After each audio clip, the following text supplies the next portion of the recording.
B भाग प्रथम राजनीति विज्ञान द्वितीय प्रश्न पत्र भारतीय राजनीतिक विचारक प्रमुख भारतीय राजनीतिक विचारक प्रश्न पत्र का नाम। आज हम अपने इस प्रश्न पत्र से पहली यूनिट 5 यूनिट है। 5 यूनिट में प्रमुख भारतीय राजनीतिक विचारक हमें पढ़ने हैं। तो प्रथम इकाई से हम आज प्रारंभ करें मनु को। मनु विचारक का नाम है। मनु का सबसे पहले हम परिचय जान लेते हैं मित्रों। मनु के जीवन काल के विषय में निश्चित मत का निर्धारण बहुत कठिन है। भारतीय साहित्य में मनु को मानव सभ्यता के प्रवर्तक के रूप में जाना जाता है और शतपथ ब्राह्मण में ग्रंथ का नाम है। जल प्लावन की एक घटना के उल्लेख के माध्यम से बताया गया है कि जल प्लावन के पश्चात मनुष्यों में केवल मनु शेष बचे।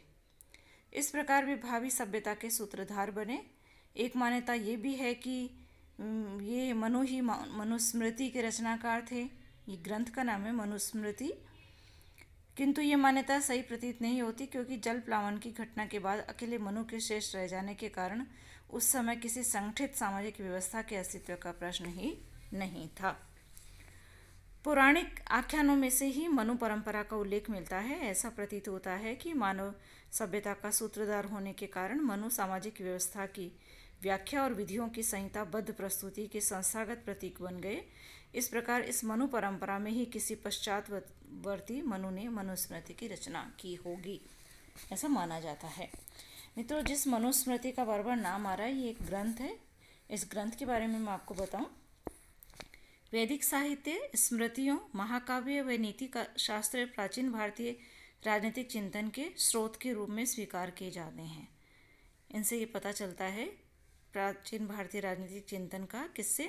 वैदिक साहित्य से, स्मृतियों से, महाकाव्य व नीति शास्त्र, इन ग्रंथों से। राजनीतिक व सामाजिक चिंतन के स्रोत के रूप में स्मृति जो है साहित्य का विशेष महत्व है। स्मृति साहित्य का विशेष महत्व है। स्मृतियों में सर्वाधिक महत्वपूर्ण मनुस्मृति को माना जाता है। मनुस्मृति को बहुत महत्वपूर्ण माना जाता है। ये एक ग्रंथ है। मनुस्मृति के रचनाकाल के विषय में विद्वान एक मत नहीं है। एक विद्वान हुए डॉक्टर विनय कुमार सरकार, इन्होंने मनुस्मृति को 150 ईसा पूर्व का ग्रंथ माना है। ईसा को हम यदि समय का आंकलन करें, ईसा को 0 उससे मान करके, और ईसा से भी पहले 150 वर्ष पहले, आज ईस्वी चल रही है 2021, सन 2021, क्षमा करें 2020 जो है, सन 2020 चल रहा है, 21वीं आगे शताब्दी चल रही है। तो ये 150 वर्ष उससे भी पहले, यदि हम इसका विनय कुमार सरकार के अनुसार समय माने तो मनुस्मृति का। डॉक्टर सालेटोर ने मनुस्मृति की रचना का समय 1900 ईसा पूर्व से 1800 ईसा पूर्व निर्धारित किया है। ये और भी पुरानी रचना मानी जाती है। उनके सालेटोर के अनुसार, डॉक्टर सालेटोर ने ये कहा है कि ईसा से भी पहले 1900 से 1800। ये आप देखें, आज 2020 चल रहा है, 2020 चल रहा है, और इससे 1900 या 1800 यानी कितने 3900 या 3800 साल पहले की रचना मानी है उन्होंने। मैक्स मुलर जो बहुत बड़े विद्वान हुए जर्मनी के, मनुस्मृति को ईसा के पश्चात 4वीं शताब्दी के बाद के किसी समय की रचना मानते हैं। ये मैक्स मुलर का अपना मानना है। उनको कुछ प्रमाण भी मिले होंगे, तभी उन्होंने कहा कि ये ईसा के पश्चात 4वीं शताब्दी के बाद के किसी समय की रचना है। किंतु उनके जो निकटतम शिष्य और उनके ग्रंथों के संपादक और अनुवादक जॉर्ज हुलर का मत है कि मनुस्मृति ईसा के पश्चात 2री शताब्दी में निश्चित रूप से अस्तित्व में थी। डॉक्टर बेनी प्रसाद ने भी इस काल निर्धारण को ही सर्वाधिक व्यवहारिक माना है कि ये ईसा के बाद 2री शताब्दी की रचना मानी गई है। जिस मनुस्मृति का समय टाइम पीरियड हम जान रहे थे, जिसके बारे में इतने विभिन्न विचारकों ने मत प्रकट किए हैं, विद्वानों ने, इतिहासकारों ने, ये मनुस्मृति की विषय वस्तु क्या है, यानी इसका कंटेंट क्या है। कंटेंट की यदि हम बात करें तो मनुस्मृति मूल रूप से राजनीतिक प्रकृति का ग्रंथ नहीं है मित्रों। ग्रंथ में वर्णित विषय वस्तु बहुत व्यापक है और उसमें सामाजिक व्यवस्था के सभी पक्षों से संबंधित आचार संहिता को प्रस्तुत किया गया है और राज्य को मनुस्मृति सामाजिक व्यवस्था की एक अनिवार्य व महत्वपूर्ण उपव्यवस्था के रूप में मान्यता देती है। राज्य को ये मान्यता देती है ये मनुस्मृति जो ग्रंथ है ये 12 अध्यायों में विभाजित है।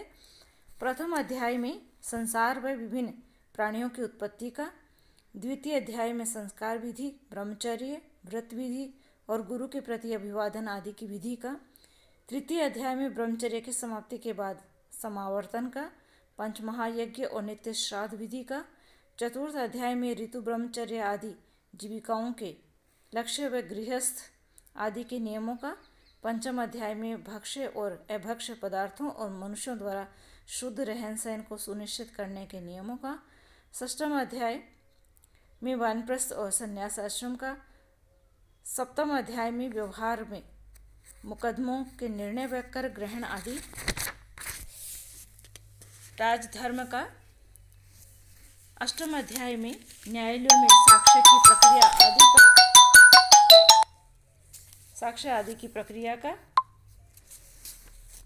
नवम अध्याय में वैवाहिक संबंधों से संबंधित विधि, संपत्ति का विभाजन, अपराधों का निवारण तथा वैश्य व शूद्र के अपने धर्म में अनुष्ठान का, 10वें अध्याय में विभिन्न जातियों की उत्पत्ति और आपत्ति काल में मनुष्य के कर्तव्यों का, 11वें अध्याय में पापों की निवृत्ति की विधि का तथा अंतिम 12वें अध्याय में कर्मों के अनुसार मनुष्य की 3 उत्तम, मध्यम व अधम प्रकार की सांसारिक गतियों, आत्मज्ञान तथा मानवीय गुण दोषों, नैतिक मूल्यों आदि का विवेचन किया गया है।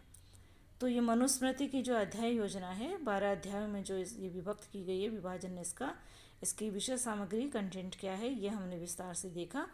अब ये मनुस्मृति जो है मानव जीवन के समस्त पक्षों के सार्थक और उद्देश्यपूर्ण नियमन के लिए आचार संहिता जो प्रस्तावित करती है, तो उसमें जो सामग्री के रूप में जो वर्णन किया गया है, जैसे कि राजा की उत्पत्ति के बारे में वर्णन किया गया है मनुस्मृति में। हम पढ़ते हैं राज्य की उत्पत्ति कैसे हुई मनु के अनुसार। मनुस्मृति में राज्य की उत्पत्ति के संबंध में जो विवरण मिलता है उससे ये सहज ही अनुमान होता है कि मनु ने राज्य की दैवीय उत्पत्ति के सिद्धांत का प्रतिपादन किया है, जिसमें ये माना जाता है कि इस संसार में राज्य के न होने पर बलवानों के डर से प्रजाओं में व्याप्त असुरक्षा के कारण संपूर्ण संसार की रक्षा के लिए ईश्वर ने राजा की सृष्टि की। किसने सृष्टि की? राजा की, ईश्वर ने। किस लिए की? क्योंकि बलवानों के डर से प्रजा में क्या है, असुरक्षा की भावना आ गई थी, इसलिए संपूर्ण संसार की रक्षा के लिए ईश्वर ने राजा की सृष्टि की।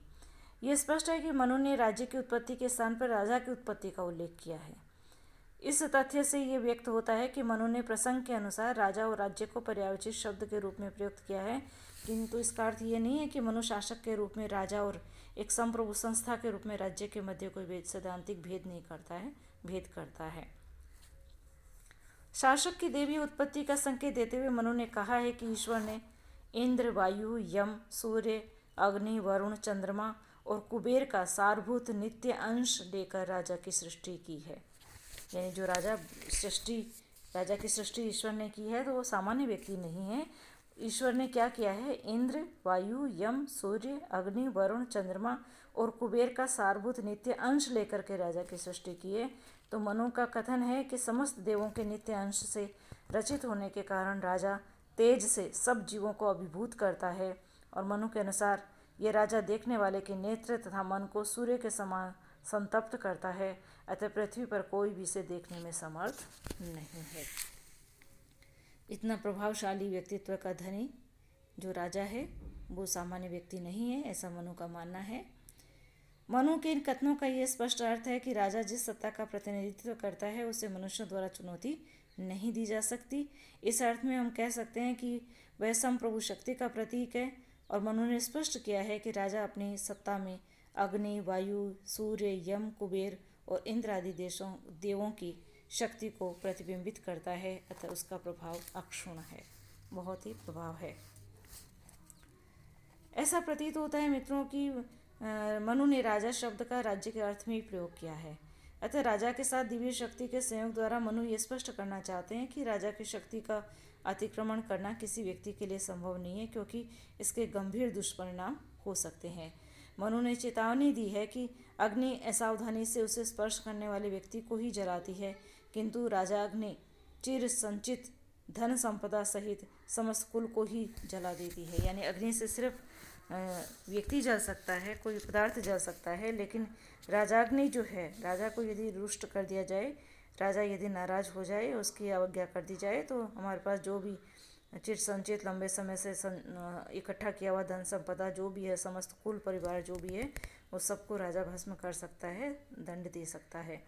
मनु ने राजा शब्द को राज्य के संस्थागत अर्थ में प्रयोग करते हुए ये स्पष्ट कर दिया है कि शक्ति व प्रभाव वस्तुतः शासन के पद पर बैठे हुए व्यक्ति का नहीं, अपितु राज्य सत्ता का है।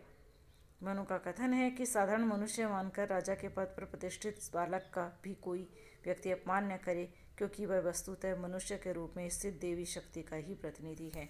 मान लीजिए राजा यदि बालक है, यदि राजा जो वयस्क है उनका निधन हो गया है, उनके संतान बालक को यदि, उनके बच्चे को यदि राजकुमार को बनाया गया है राजा, तब भी उसकी अवज्ञा नहीं करनी चाहिए, क्योंकि वो भी सामान्य नहीं है, क्योंकि वो देवी शक्ति का ही एक तरह का प्रतिनिधि है। इसलिए माना जा सकता है कि मनु ने राज्य की उत्पत्ति की प्रक्रिया का व्यवस्थित विवेचन नहीं किया है।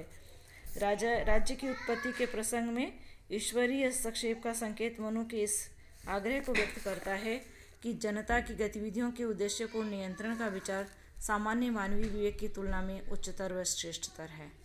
शासन के मूल विचार की श्रेष्ठता को ही मनु ने दिव्यता के रूप में परिभाषित कर दिया है, और ये ध्यान देने योग्य है कि मनु ने राज्य की उत्पत्ति के संबंध में जिस दिव्यता का संकेत दिया है वह पाश्चात्य विचारकों द्वारा प्रतिपादित divine right of the king, राजा की दिव्य सत्ता की धारणा के समरूप नहीं है।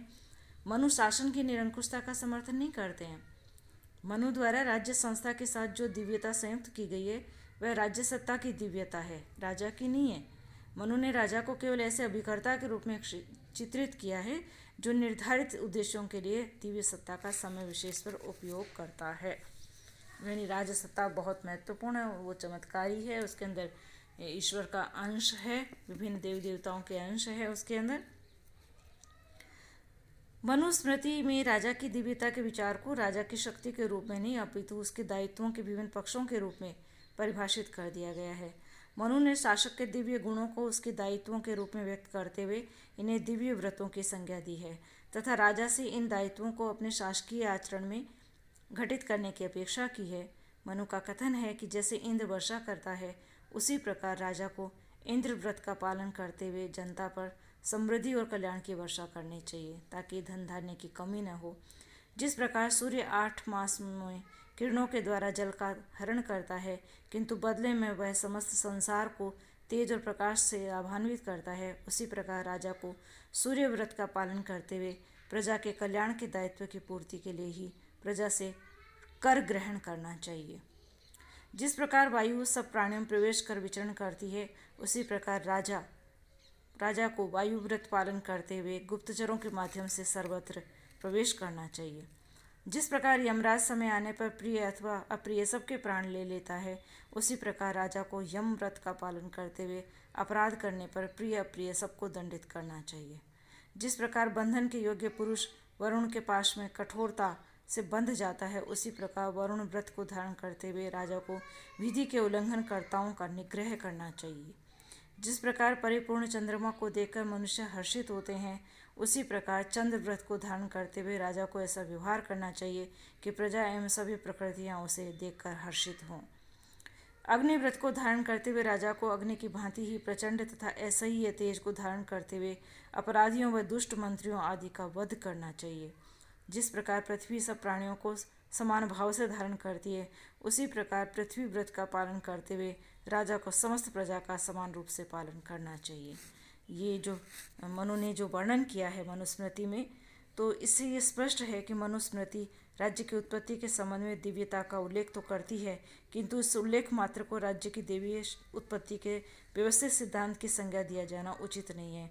वस्तुतः क्या है, मनुस्मृति में राज्य की सत्ता को अति मानवीय व दिव्य मानते हुए इस दिव्यता को शासक के लोक कल्याणकारी दायित्वों की पवित्रता के रूप में परिभाषित कर दिया गया है। तो ये है मनुस्मृति। मनुस्मृति के लेखक हमारे मनु का संक्षिप्त परिचय मैंने आपके सामने रखा। मनुस्मृति के बारे में, उसके टाइम पीरियड के बारे में, और फिर मनुस्मृति जो 12 अध्यायों में विभक्त है, उनमें कौन कौन से अध्याय में क्या वर्णन किया गया है, और राज्य की उत्पत्ति के बारे में मनु के जो विचार है। आज के लिए इतना ही। धन्यवाद।